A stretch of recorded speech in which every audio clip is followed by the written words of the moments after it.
আমি আপনাদের সামনে আরেকটি ভিডিও নিয়ে হাজির হয়েছি। তো আজকে আমরা দেখাবো একটা 3D টেক্সট ডিজাইন। তো আপনারা প্রথমে আপনাদের অ্যাডোবে ইলাস্ট্রেটর সফটওয়্যারটি ওপেন করে নেবেন। এরপর আপনারা চলে যাবেন ফাইল মেনুতে। ফাইল মেনু থেকে নিউ থেকে আসার পরে আপনাদের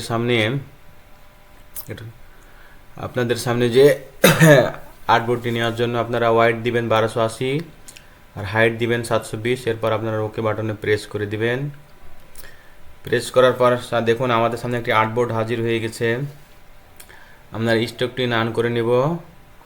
নান করে নেওয়ার পর আমরা চলে যাব রেক্টেঙ্গেল টুল থেকে আসার পরে আমরা আমাদের আর্টবোর্ডটি এখান থেকে দেখে নিতে পারি আমাদের সাইজ কত আছে। দেখুন 1280 বাই 720। তো আমরা এখান থেকে চলে যাব রেক্টেঙ্গেল টুল থেকে আসার পরে আমরা এখানে ডাবল ক্লিক করে এখানে আমরা দিয়ে দিব 1280 বাই 720। এরপর আমরা দেখুন আমাদের একটি সাদা আমরা যে রেক্টেঙ্গেল টুল নিয়েছি সেটি চলে এসেছে। এখন আমরা এটা অ্যালাইন করে নিব টপ। দেখুন আমাদের আর্টবোর্ডের সাথে আমাদের রেক্টেঙ্গলটি সেট হয়ে গেছে। এখন আমরা এখান থেকে একটা সলিড কালার দিব। আমরা একটা পছন্দ মতো, আপনি আপনার পছন্দ মতো সলিড কালার দেন। আমরা এই কালারটা দেখি কোনটা ভালো লাগে। আচ্ছা, এটা নিলাম আমরা। এরপর আমরা চলে যাব লেয়ার প্যানেল থেকে আমরা এটাকে লিখে দেব ব্যাকগ্রাউন্ড।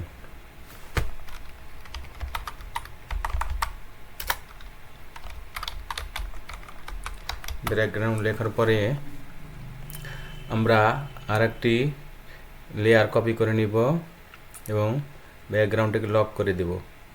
আমরা লেয়ার 2 এটা আমরা লিখে দেব টেক্সট। আমরা চলে যাব টাইপ টুলে আসার পরে আমরা এখানে আমরা ক্লিক করার পর আমরা পিটিটি একটু বাড়িয়ে নিব। বাড়িয়ে নেওয়ার পর আমরা লিখলাম এখানে সলিড, SOLID। আমরা লেখাটিকে সিলেক্ট করে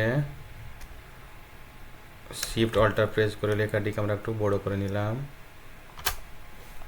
বড় করে নেওয়ার পরে আমরা ফন্টটি একটু চেঞ্জ করতে চাচ্ছি। তো দেখি আমরা কোন ফন্টটি ভালো লাগে। দেখি আমরা যে একটি ভালো ফন্ট দেওয়ার চেষ্টা করব। আমাদের যে ফন্ট আছে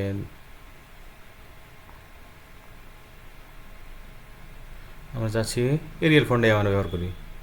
এরিয়াল ফন্টের আমরা যে বোল্ডটি আছে সেটি ব্যবহার করব। আমরা এরিয়াল ফন্টের বোল্ডটি নিয়ে নিলাম। নেওয়ার পরে আমরা লেখাটি যে ব্ল্যাক কালার আছে এটিকে আমরা নান করে নিব। নান করে নিলাম। এরপর আমরা চলে যাব অ্যাপিয়ারেন্স প্যানেলে। এখান থেকে আসার পর আমরা এখানে একটি অ্যাড নিউ ফিল কালার নিব। আমরা তার আগে আমরা হচ্ছে যে এখানে আমরা একটি স্ট্রোক দেই। স্ট্রোকটি আমরা দিব হোয়াইট কালার দেওয়ার পরে আমরা স্ট্রোকটির একটু পিটি বাড়িয়ে নিতে চাচ্ছি। দেখি কত ভালো লাগে আমাদের। আমরা 5 দিলাম। সাদা সলিড কালার 5 দেওয়ার পরে আমরা চাচ্ছি এই স্ট্রোকটিকে আরেকটি কপি করে নেওয়ার জন্য আমরা ডুপ্লিকেট আরেকটা কপি করে নিলাম। কপি করে নেওয়ার পর আমরা এটাতে চাচ্ছি একটু ডিপ কালার দিতে। আমরা যদি ডিপ কালার দেই আমরা এখানে ক্লিক করে ডাবল ক্লিক করে ডিপ ধরনের কালার দিতে চাচ্ছি। ডিপ দিলাম। ডিপ দেওয়ার পর এটা আমাদের 5 পিটি থাকলো। এখন আমরা এখানে একটি ইফেক্ট দিতে যাচ্ছি। তো চলে যাব আমরা এফএক্স প্যানেলে। এফএক্স থেকে আমরা চলে যাব ডিস্টোর্ট অ্যান্ড ট্রান্সফর্ম। এখান থেকে আমরা ট্রান্সফর্মটি সিলেক্ট করার পরে আমরা প্রিভিউ অপশনটি অন করে নিব। অন করার পর আমরা হরিজন্টাল আর ভার্টিক্যাল আমরা একটু হালকা কাজ করব। 0.20 দিলাম। 0.20 দিলাম। দেওয়ার পর আমরা এখন একটু কপিটি বাড়িয়ে নিতে চাচ্ছি। আমরা একটা দেখি কত ভালো লাগে আমাদের।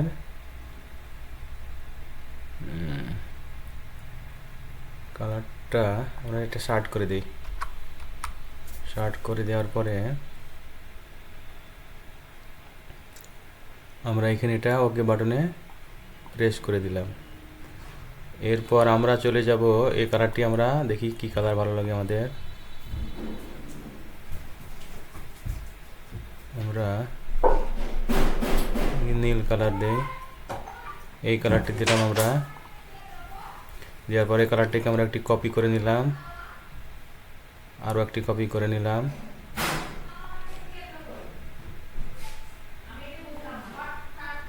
আমাদের কালারটি কপি হয় নাই, আমরা চাচ্ছি এই কালারটিকে আমরা একটু দেখি কোন কালারটি ভালো লাগে। এই কালারটা আমরা দিলাম। একটু যদি আমরা ডিপ দেই, ডিপ দিলাম, এই কালারটা দিই আমরা। আপনারা আপনাদের পছন্দ মতো কালার দিয়ে দেখবেন যেটা ভালো লাগে, এটা দিলাম আমি। দেওয়ার পর এই কালারটিকে আমি 3টি কপি করে নিব, আরও মোট 3টি থাকার পর আমার নিচে যে কালার ফিল কালারটি আছে এটাকে আমরা ব্ল্যাক করে নিব। ব্ল্যাক করে নিলাম। ব্ল্যাক করে নেওয়ার পরে আমরা চলে যাব এফেক্টস। এফেক্টস থেকে আসার পরে আমরা চলে যাব এখানে হচ্ছে স্টাইলাইজ, ড্রপ শেড দেবো। এটাতে আমরা একটু প্রিভিউটা অন করে নেব। অন করে নেওয়ার পর আমরা এখানে একটু শেড দিতে চাচ্ছি। শ্যাডোটা দেখি ভালো লাগে কোনটা, হালকা একটু ছেড়ে দেবো আমরা, দেখি শার্ট দিয়ে কী হয়। আপনারা আপনাদের পছন্দ মতো শ্যাডোটা দিয়ে নেবেন। আসি,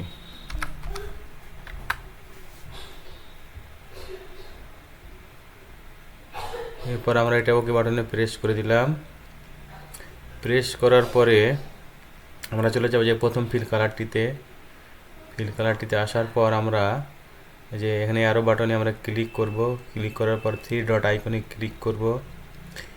ক্লিক করার পরে আমাদের সামনে দেখুন ওপেন সোয়াচ লাইব্রেরি, এই অপশনটিতে আসার পর আমরা চলে যাব এই পাশে। এই পাশ থেকে আমরা চলে যাব প্যাটার্ন।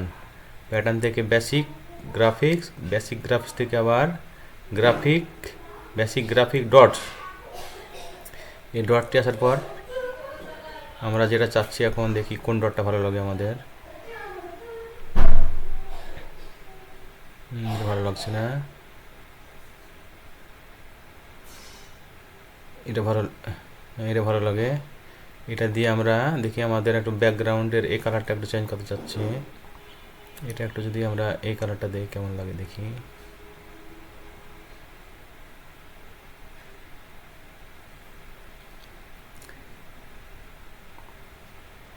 যেটা ভালো লাগে একটু দেখি চেঞ্জ করে।